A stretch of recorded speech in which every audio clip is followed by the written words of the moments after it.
Good morning, church. My Bible reflection for today is taken from the book of Isaiah, chapter 55, verses 8 and 9. These two verses read, "For my thoughts are not your thoughts, nor are your ways my ways, says the Lord. For as the heavens are higher than the earth, so are my ways higher than your ways, and my thoughts your thoughts." These two verses always come to mind.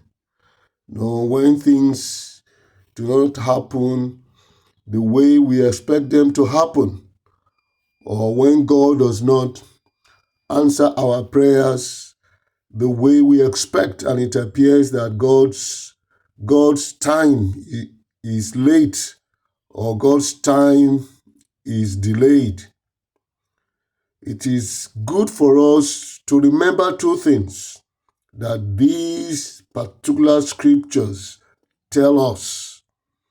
First thing is that it says that God's thoughts, God's plans, God's vision, God's intentions, God's thinking for us are different from the way we think, the way we plan, the way we vision. Because we are human and God's plans are divine.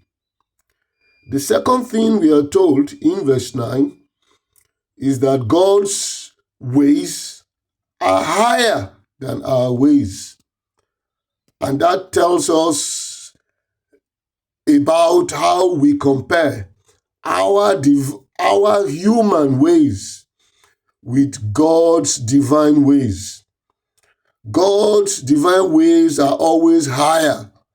Like I read today, God's ways, God's plans, God's delivery are always better than what we can achieve in our own human times.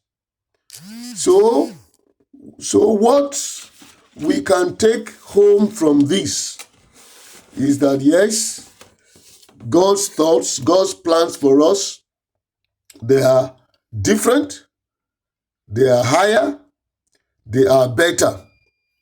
And that reminds me three things that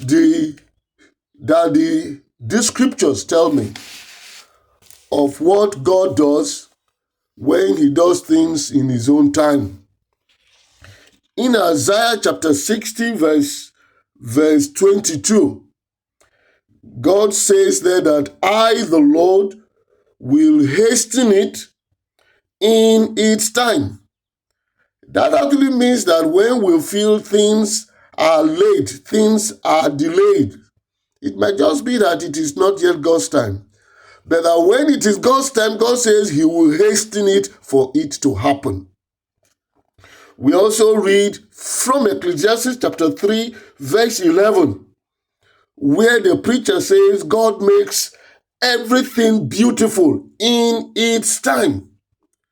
So that in God's time, in the time that has been divinely allocated for that thing to happen, when it happens, it will always happen beautifully.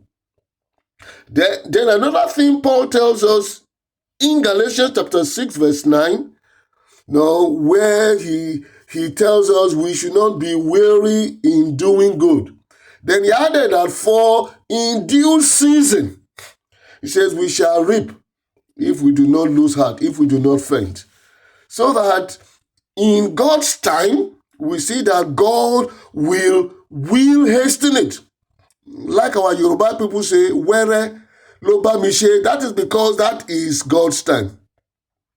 And he makes it beautiful in its own time. And in God's time, that will be the time for you to reap everything you have been sowing. So, my brother, take courage, for the thoughts and plans of God are divine. Yours are human, completely different. Take courage that God's ways are higher in quality, higher in its delivery, higher in its performance when it eventually happens. Have a good day. God bless you.